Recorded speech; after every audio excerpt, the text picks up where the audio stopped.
Bismillahirrahmanirrahim. Assalamualaikum warahmatullahi wabarakatuh. Perkenalkan, nama saya Dewi Sufiati. Saya di video ini akan sedikit menjelaskan biografi tentang seorang wanita sufi terkenal yang memiliki nama Robiah Al-Adawiyah. Beliau memiliki nama lengkap yaitu Ummu Al-Khair bin Ismail Al-Adawiyah Al-Qasisi. Beliau lahir diperkirakan pada tahun 95 Hijriah atau 717 Masehi. Beliau lahir di Bashrah pada masa kejayaan kota tersebut. Beliau lahir di keluarga yang taat dan perkampungan kumuh. Beliau hidup menyendiri, menjalani kehidupan sebagai sahidah dan sufiyah. Ia menjalani sisa hidupnya dengan ibadah kepada Allah dan mendekatkan diri kepada Allah sebagai kekasihnya. Ia memperbanyak tobat dan menjauhi hidup duniawi. Pada masa kelahiran beliau itu tanpa ada kain sehelai pun menyelimutinya, dan tidak ada lampu dan tidak ada minyak yang mengolesi di pusarnya. Beliau ditinggal oleh kedua orang tuanya pada masa saat beliau masih kekanak-kanakan.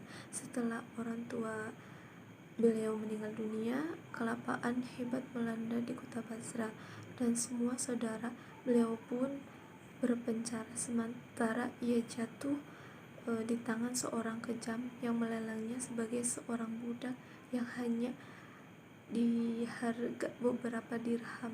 Dalam perjalanan kehidupannya, Robiah juga mengalami pengalaman puncak atau pengalaman mistis. Di sini diriwayatkan bahwa suatu hari kepala Robiah terbentur batu tajam di tembok. Walaupun darah mengucur deras, beliau tidak merasakan sakit apapun dan tidak menyadari bahwa kepalanya itu bercucuran darah. Orang-orang bertanya, "Tidaklah engkau merasa sakit?" Tanya. Robiah menjawab, "Pada saat itu aku mencurahkan perhatian untuk memenuhi kehendak Allah SWT, sehingga aku sama sekali tidak merasakan yang kalian lihat." Nah, dalam hagiografi yang ditulis oleh Atiyah Khamis disebutkan bahwa jawaban atas pertanyaan tersebut adalah, "Keikhlasanku menerima kehendaknya yang berlaku atas diriku menyebabkan aku tidak merasakan apa-apa yang Anda lihat."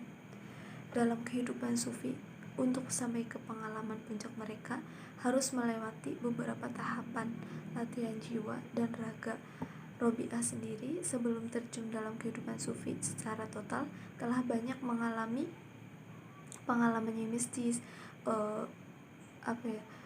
kehidupan yang sangat lika-liku sekali. Dalam usia remaja, kehidupan Robiah penuh dengan lika-liku yang sangat mengharukan dan memprihatinkan. Akan tetapi, pada saat Robiah untuk tekun beribadah, wafatnya orang tua Robiah dihadapi dengan tabah dan sabar, tawakal. Demikian halnya ketika Robiah masuk ke dalam kungkungan perbudakan. Ekspresi jiwa keberagaman Robiah dalam bentuk kinetis atau motorik teraktualisasi dalam bentuk ibadah-ibadah seperti puasa, haji, sholat, dan lain sebagainya. Inilah ibadah yang dapat mengangkat derajat orang baik di dunia maupun di akhirat. Ibadah juga memberikan ketentraman dan ketenangan jiwa. Dengan amal ibadahnya, wajah Robiah selalu terlihat berseri-seri karena orang selalu mendekatkan diri kepada Allah dengan tahajud akan mendapatkan limpahan cahaya ilahi. Inilah salah satu bagian terkecil dari akhlak Robiah yang harus dicontohkan. Sekian yang dapat saya sampaikan. Terima kasih. Mohon maaf bila banyak kesalahan dan kekurangan. Wassalamualaikum warahmatullahi wabarakatuh.